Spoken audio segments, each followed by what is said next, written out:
নমস্কাৰ সকলোকে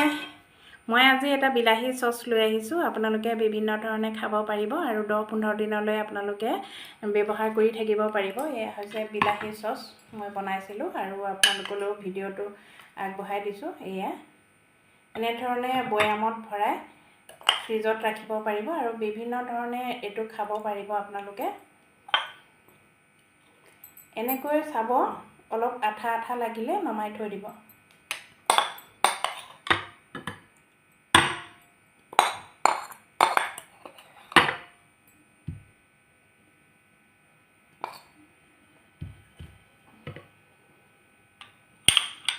এয়া চাওকচোন কিমান সুন্দৰ ৰং হৈছে চাওক কিমান ধুনীয়া ৰং হৈছে এনে ধৰণে থৈ দিব পাৰিব আপোনালোকে বেডৰ লগত ৰুটিৰ লগত পুৰিৰ লগত খাবলৈ ভাল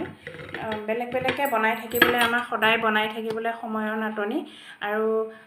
আলহীক তৎক্ষণাত বনাই দিব পৰাকে আমি ফ্ৰিজত এনে ধৰণে আজৰি পালে বনাই থব লাগে ল'ৰা ছোৱালী টিফিনত দিব পাৰি ডাঙৰ মানুহৰ টিফিনত দিব পাৰি ব্ৰেকফাষ্টত খাব পাৰি গতিকে এনে ধৰণে বনাই চাব বনাই থব এতিয়া বলকচোন চাও মই ভিডিওটো এটো কেনেকৈ বনালো আপোনালোকক দেখুৱাও মই ভিডিওটো বনাই থৈছো আপোনালোকে চাব ভাল পালে লাইক কমেন্ট শেয়াৰ কৰিবলৈ নাপাহৰিব আৰু যি সকল নতুনকৈ আহিছে মোৰ পেজটো ফলো কৰি দিব আমাৰ পৰিয়ালৰ সদস্য বহাব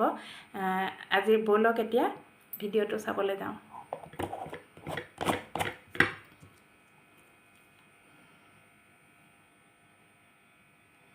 এয়া মই ফ্ৰিজত থৈ দিম এতিয়া